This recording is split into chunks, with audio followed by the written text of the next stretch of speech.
Avec l'intensification des pressions inflationnistes, la nouvelle hausse des contaminations au Covid-19 et les incertitudes liées à l'émergence du variant Omicron, la reprise économique européenne et mondiale est-elle menacée? Pour en parler, nous recevons ici à Bruxelles la directrice générale du Fonds monétaire international, Kristalina Georgieva.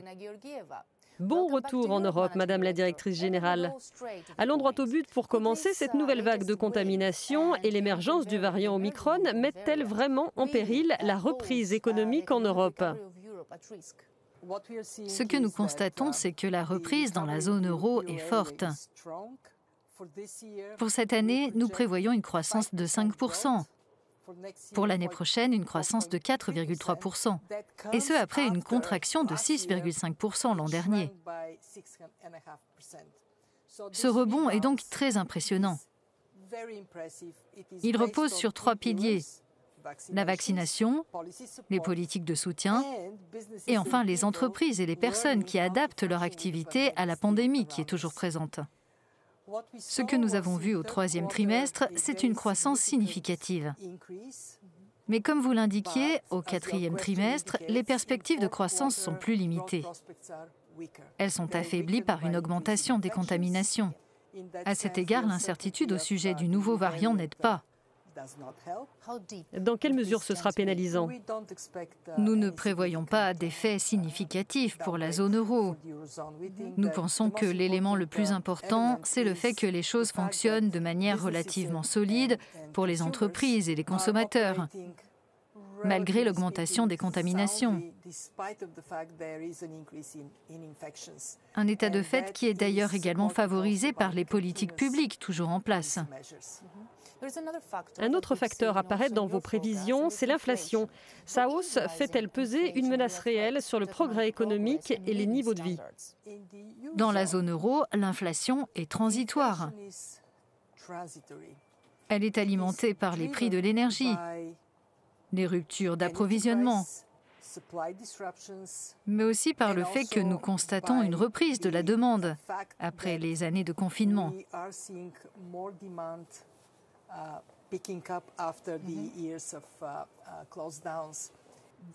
Et cette inflation, nous pensons qu'elle va s'estomper en 2022.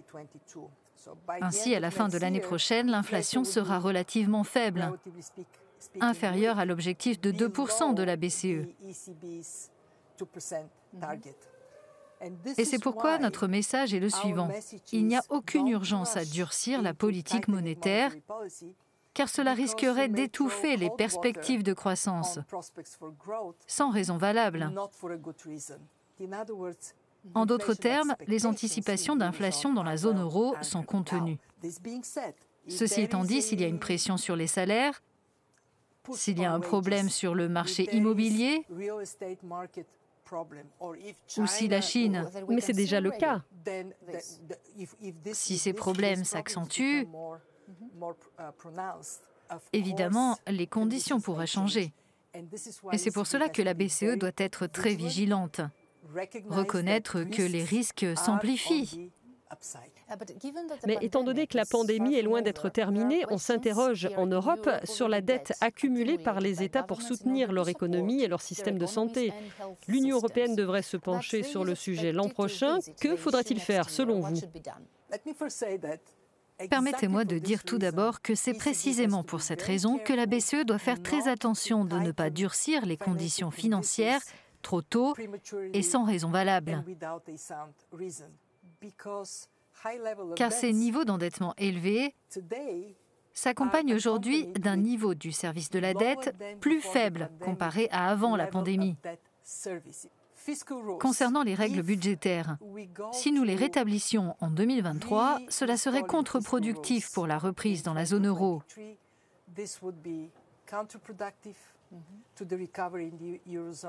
Et ce n'est pas souhaitable. Notre recommandation est donc de ne pas le faire. Pensez à faire évoluer les règles pour qu'elles soient plus simples, applicables, et qu'elles permettent davantage aux États de se les approprier en veillant sur leur situation budgétaire.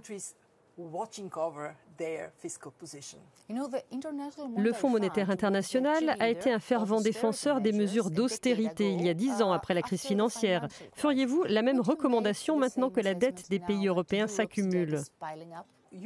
En Europe, la dette a augmenté pour une bonne raison. Il s'agissait de mettre en place un amortisseur quand l'économie a été mise à l'arrêt, pour que les choses puissent encore fonctionner au niveau des ménages et des entreprises. Aujourd'hui, les taux de chômage se situent au niveau d'avant la pandémie. Il n'y a pas de généralisation des faillites. C'est un résultat obtenu grâce aux décisions politiques qui ont été prises. Bien sûr, nous voulons qu'il y ait une reprise solide, que des amortisseurs budgétaires soient reconstitués à moyen terme pour s'attaquer à la dette, mais il ne faut pas que ce soit fait sous la pression d'une austérité qui nous fasse suffoquer. Il n'en reste pas moins que la reprise et les niveaux d'endettement ne sont pas répartis de manière égale dans l'Union européenne. Des pays comme l'Italie, la Grèce et l'Espagne sont en bien plus grande difficulté. Voyez-vous renaître l'ancienne division entre les États du Sud et les frugaux du Nord ?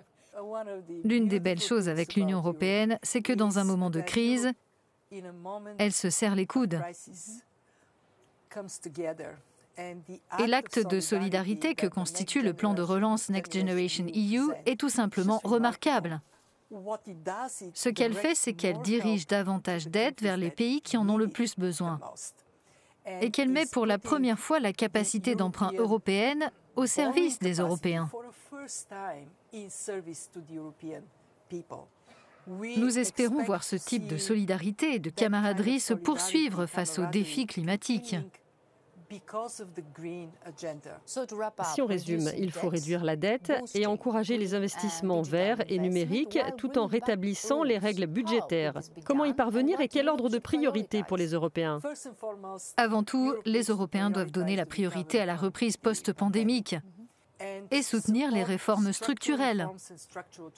La transformation structurelle qui consiste à amener l'économie vers un avenir vert et numérique.